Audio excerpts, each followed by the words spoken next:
Section 1. The myth of the unbreakable first impression. People often say, you only get one chance to make a first impression. This is true. We do it fast. It matters. But there is a common idea that comes with this truth. A myth that can feel quite heavy. The myth. A first impression is like a judgment carved in stone. It suggests that once someone has made up their mind about you in those first few seconds, the story is over. That initial snapshot will define your relationship forever. This idea is powerful. It is also, thankfully, not entirely correct. First impressions are strong, yes. But they are not permanent. They do not have to control your future. The truth is more nuanced, more interesting. Think of a first impression not as a final verdict, but as the opening sentence of a story. That first sentence sets the tone. It suggests a direction for the plot. Section 2. The 7-second verdict. Your brain on autopilot. So, how does this process work? Why are our brains so quick to judge? It comes down to survival.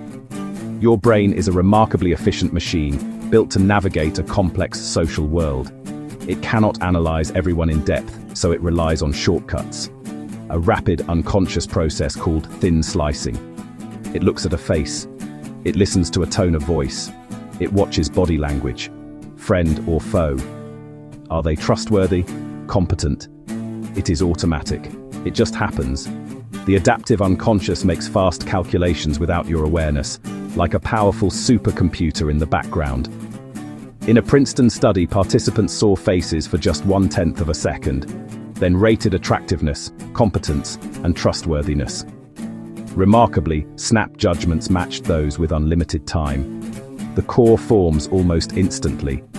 From a thin slice, the brain extrapolates. Efficient, yes, but not always accurate. Section 30s. The sticky web. Why first impressions endure. It is not just one thing, but 4 powerful psychological forces. First, confirmation bias. We subconsciously seek evidence to support the first belief and miss everyday kindness. Second, emotion.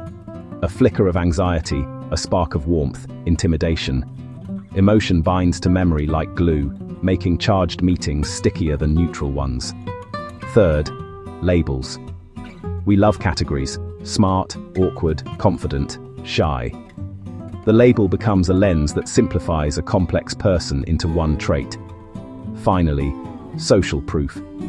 We talk, impressions spread. Repetition hardens opinions into a shared fact.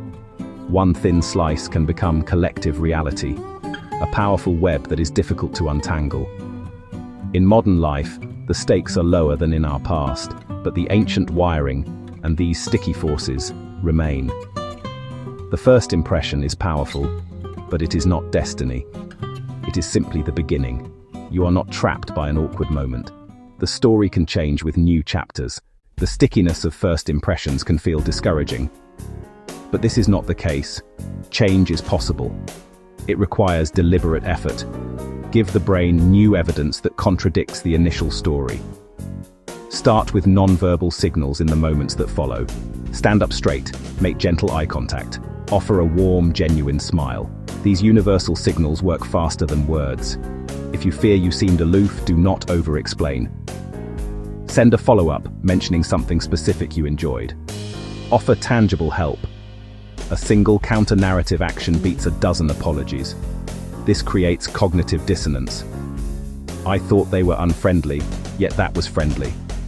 One action may not erase a strong impression. Repetition matters. Consistency is crucial. Show up prepared. Listen to others. Offer support regularly. Each action adds weight until the new story outweighs the old. Share a short, authentic anecdote to provide context and humanity. A sentence or two about a challenge or your passion reframes who you are. The game is not over after 7 seconds. In many ways, it has just begun. Turn the page and keep writing the chapter. This dynamic works both ways. Others judge you, and you judge them. Recognize your own thin slicing to become more empathetic.